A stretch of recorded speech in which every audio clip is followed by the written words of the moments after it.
Planes that use higher caliber cannons to destroy tanks have potential to make more kills in battle than those which drop bombs and then are limited to attacking only light vehicles.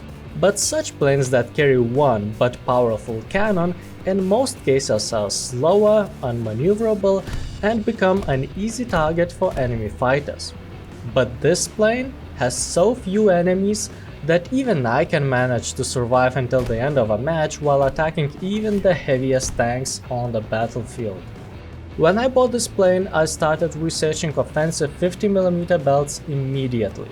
This way you can get rid of those high explosive rounds in your belt, since they can only be useful against very soft vehicles, and we didn't took a big cannon into battle just to limit ourselves to easier targets.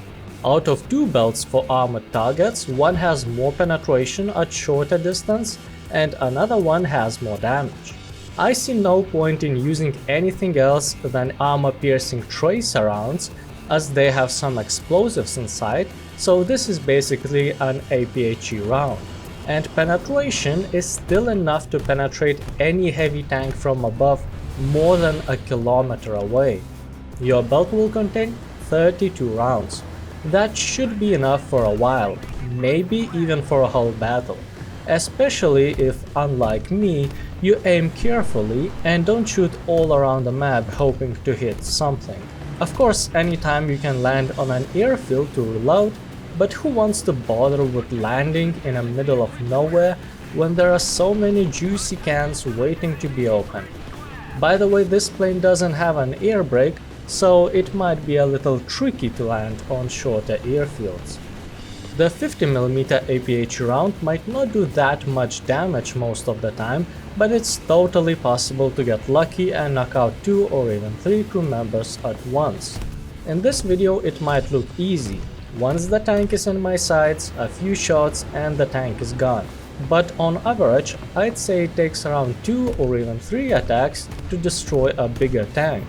There were plenty of situations when I managed to knock out some crew members, put the tank on fire and so on, without successfully destroying it. The most difficult to destroy are tanks that have multiple crew members located in the hull, mostly American tanks.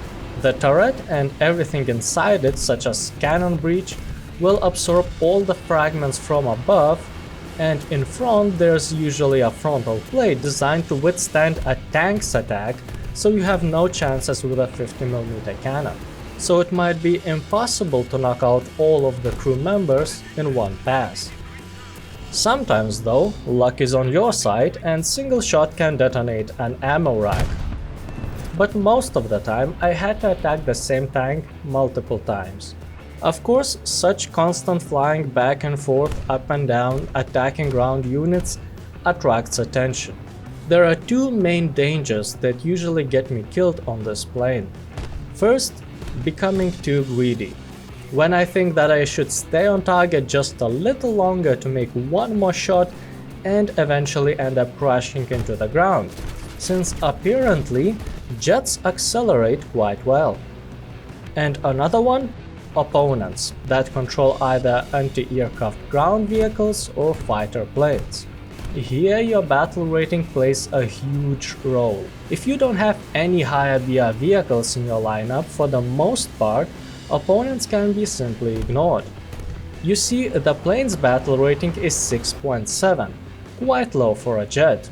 Since SPAAs start to have radars at battle rating 8.0 or higher, it's simply impossible to meet an opponent that can effectively attack you at longer range.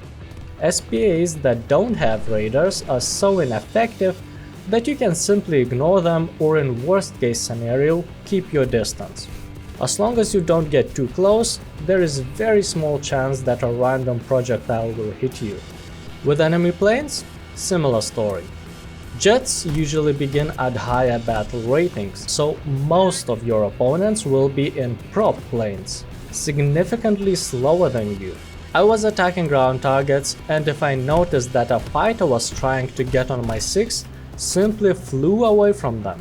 In my practice, in around 90% of cases, opponents lose interest in me in the first few seconds as soon as they realized that I have the speed advantage. After that, I turned around and kept attacking tanks.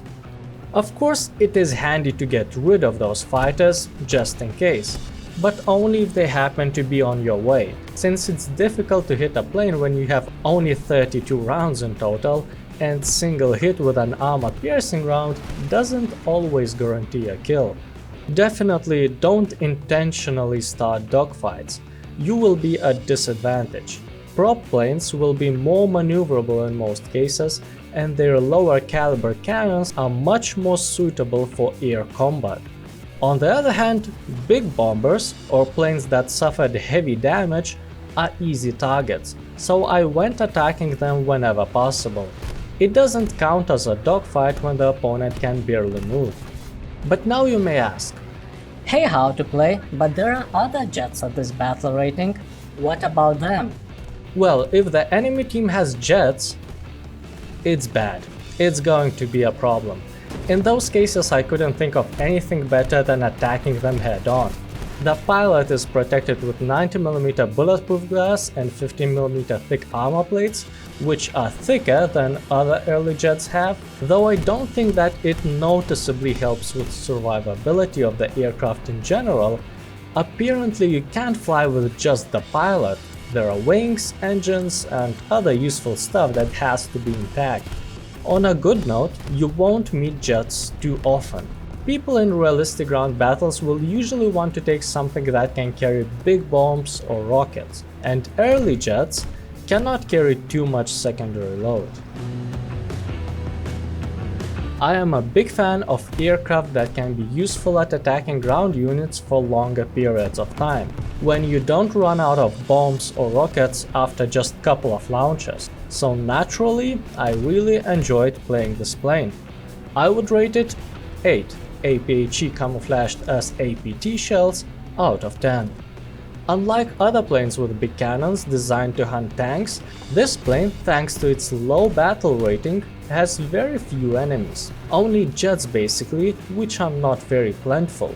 When I was being attacked by SPAs, I simply stayed away from that corner of the map, and was able to run away using my speed advantage when I was being attacked by enemy fighters with propellers. I mean, they don't attack me with propellers, they attack me with machine guns, but still use propellers to move towards me to attack, not with propellers. It's complicated.